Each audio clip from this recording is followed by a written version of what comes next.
Hello दोस्तों, नमस्कार। तो टीजीटी, पीजीटी, एलटी, जीआईसी की तैयारी करने वालों के लिए यह सेशन बहुत ही ज़रूरी है। और जो हमारा संस्कृत साहित्य लगा हुआ है हिंदी के सिलेबस में, उस पर हम लोग बात कर रहे हैं, जिसमें कि कालिदास, भारवी, माघ और श्रीहर्ष के बारे में हम लोगों ने उनकी रचनाओं का, उनके कितने अंक हैं, रचनाओं का क्या क्रम है, रस, छंद, अलंकार, उसमें कौन कौन से प्रयोग हुए हैं, इन सब चीजों पर बात कर लिया था। आज हम लोग भवभूति के बारे में बात करेंगे और भवभूति के माध्यम से जो प्रश्न बनते हैं उन सभी टॉपिक पर बात करने की कोशिश करेंगे। यदि आपने हमारी पहले की वीडियो नहीं देखी है तो नीचे डिस्क्रिप्शन बॉक्स में लिंक है, वहां से जा करके देख सकते हैं। बाकी आइए भवभूति को हम लोग देखते हैं। तो देखिए, भवभूति दक्षिण भारत में पदमपुर के निवासी थे।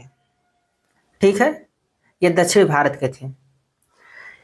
इनका जो गोत्र था वो काश्यप गोत्र था। ये प्रश्न बन सकता है कि निम्नलिखित में से कौन कवि जो है वो दक्षिण भारत का है, या किस कवि का गोत्र काश्यप है। इस तरह से प्रश्न बनाए जा सकते हैं, तो ये आपको ध्यान रहे। मूल नाम भी पूछा जा सकता है कि इनका मूल नाम क्या था। तो देखिए, इनका जो मूल नाम था वो श्रीकंठ या भट्ट श्रीकंठ, ये इनका मूल नाम या वास्तविक नाम था। बाकी भवभूति पदवाक्य प्रमाणज्ञ कहे जाते हैं, क्योंकि इन्होंने जो रचनाएं की हैं वो वहां पे लिखते हैं पदवाक्य प्रमाणज्ञ इस तरह से, तो इसलिए ये इनके नाम के साथ प्रसिद्ध हो गया है। इनके पिता का नाम नीलकंठ था। माता इनकी जो थी वो जातुकर्णी थी। जतुकर्णी है, टाइप मिस्टेक है, जातुकर्णी। और इनका जो समय है वो 8वीं शताब्दी के करीब माना जाता है, यानी 8वीं सदी का पूर्वार्ध मान सकते हैं। भवभूति का जो समय है वो 680 ईस्वी से 750 ईस्वी तक माना जाता है। देखिए, इन लोगों के समय के बारे में कुछ एग्जैक्ट मालूम नहीं चला, बस इधर उधर की रचनाओं से, या जैसे ये अपने स्वयं की रचना जो इनकी मालती माधव रचना है उसमें इन्होंने अपने वंश के बारे में परिचय दिया है।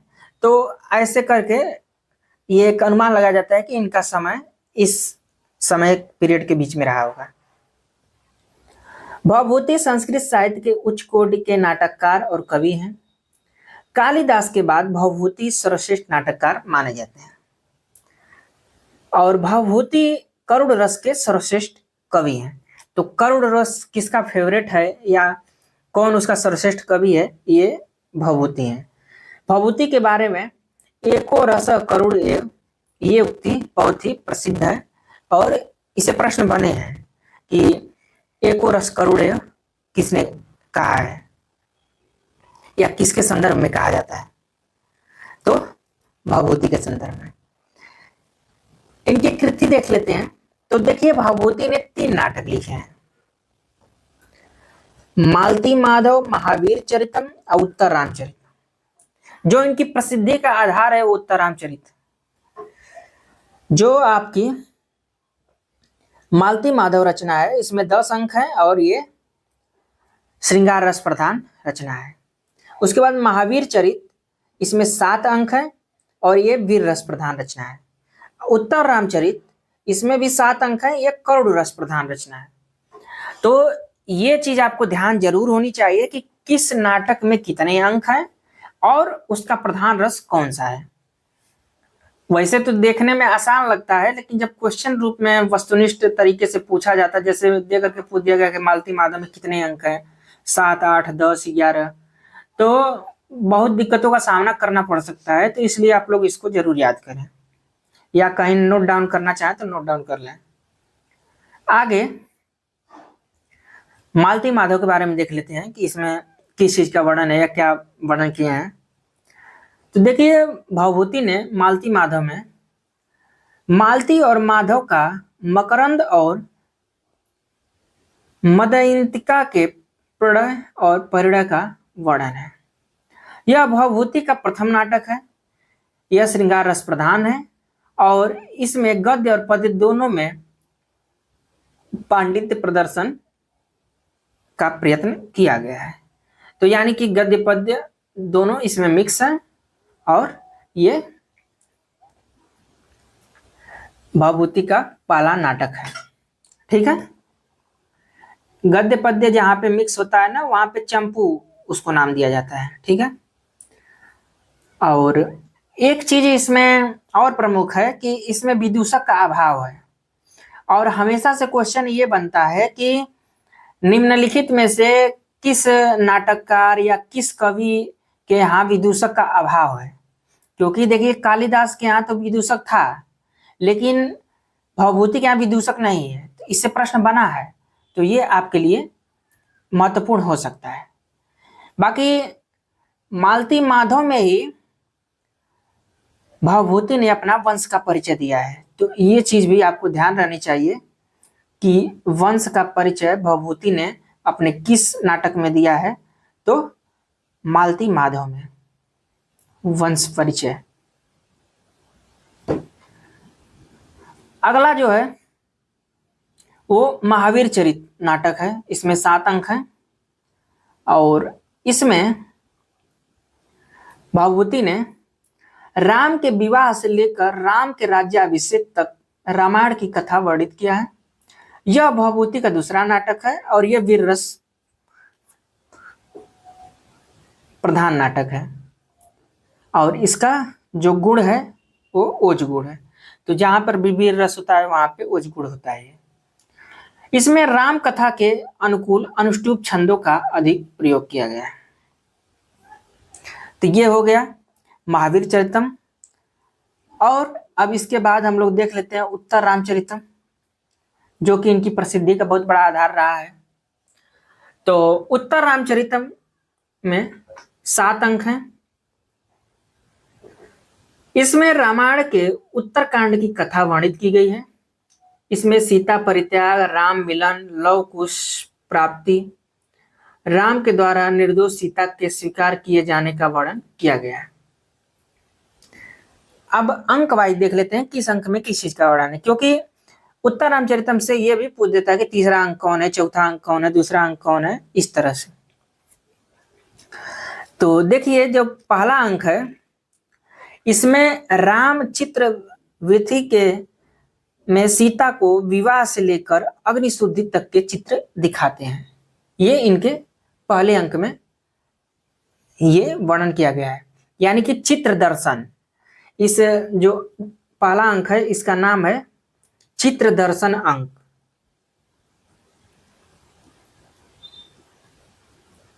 चित्र दर्शन अंक। इसके बाद जो दूसरा अंक है वन में लव और कुश का जन्म, राम का अश्वमेध यज्ञ, शंभुक वध, इसका वर्णन उसमें मिलता है। तो दूसरे अंक में ये चीज दिखाया गया है। तीसरा जो अंक है उसमें पंचवटी के बारे में बताया गया है, यानी कि ये प्रश्न बनता है कि भवभूति के उत्तर रामचरितम नाटक में पंचवटी प्रवेश या पंचवटी के बारे में किस अंक में वर्णन है। तो तीसरे अंक में। तो राम का पंचवटी में पुनरागमन, अश्वमेध यज्ञ में सीता की प्रतिमा रखना, इन सब चीजों का वर्णन है। इसके बाद अंक चौथा जो है उसमें वाल्मीकि के आश्रम में वशिष्ठ, अंधरुति, जनक, कौशल्या आदि का आगमन, बालक लव का दर्शन, अश्वमेधी अश्व को पकड़ने के लिए लव का प्रस्थान।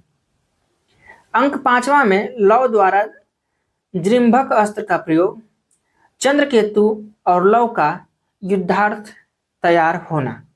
और छठे अंक में लव और चंद्रकेतु का दिव्य अस्त्रों से घोर युद्ध, राम का आगमन, युद्ध बंद होना, कुश का आगमन, राम का अनुमान की लव कुश सीता के पुत्र हैं। और जो अंक 7वां है, ये अंतिम अंक है। वाल्मीकि के आश्रम में गर्भ नाटक का अभिनय, सीता का निर्दोष सिद्ध करना और लव कुश और सीता का से राम का मिलन। यानी कि उत्तर रामचरितम भगवती का अंतिम और सर्वोत्कृष्ट नाटक है। इसकी कथा वाल्मीकि रामायण के उत्तरकांड पर आश्रित है। यह करुण रस प्रधान नाटक है। तीनों नाटकों में भवभूति ने अपने आप को पदवाक्य प्रमाणज्ञ कहा है। ये महत्वपूर्ण है। तो ये सब चीजें भवभूति के बारे में फेमस है। बाकी संस्कृत साहित्य में कालिदास के बाद भवभूति का ही नाम उत्कृष्ट नाटककार के रूप में लिया जाता है। उनके मालती माधव, महावीर चरितम और उत्तर रामचरितम, इन तीनों नाटकों के में उत्तर रामचरितम सर्वश्रेष्ठ नाटक है। इसमें भवभूति ने अपने आप को परिणत प्रज्ञ कहते हैं। भवभूति अपने किस नाटक में अपने आप को परिणत प्रज्ञ कहते हैं? तो उत्तर रामचरितम। भवभूति ने उत्तर रामचरितम में करुण रस ही माना है। तृतीय अंक का प्रारंभ करुण रस से होता है और इसकी समाप्ति एको रस करुण से होती है। भवभूति गौड़ी रीति के सर्वश्रेष्ठ कवि हैं। बाकी भवभूति मालती माधव और महावीर चरितम में गौड़ी रीति को अपनाए हैं। उत्तर रामचरितम में गौड़ी और वैदर्भी रीति का मणिकांचन संयोग किया गया है। भवभूति का भाषा पर पूर्ण अधिकार है। भवभूति अपने आप को वश्य वाक कहते हैं। तो ये ऐसे कवि हैं जिनकी रचनाओं में प्रसाद, माधुर्य और ओज, इन तीनों गुणों का समान रूप से मिश्रण मिलता है। भवभूति ने उत्तर रामचरितम में केवल सौरसैनी प्राकृत का प्रयोग किया है। ये महत्वपूर्ण आपके लिए हो सकता है। ठीक है। इसके बाद ये इंपॉर्टेंट प्रश्न बनता है इससे कि कालिदास ने अपने नाटकों में विदूषक को स्थान दिया किंतु भवभूति ने उनका परित्याग कर दिया। और ये हमेशा से पूछा जाता है कि किसने अपने नाटकों में विदूषक का जिक्र नहीं किया है या उसका परित्याग कर दिया है, तो वो आपके भवभूति हैं। तो दोस्तों, हम आशा करते हैं कि आपको भवभूति से जो प्रश्न बनते हैं आपके टीजीटी, पीजीटी, एलटी, जीआरसी के पेपर में हिंदी साहित्य से, वो सब कवर हो चुके हैं। बाकी यहाँ तक देखने के लिए आप लोगों का बहुत धन्यवाद। हम लोग फिर नेक्स्ट वीडियो में मिलते हैं। नमस्कार।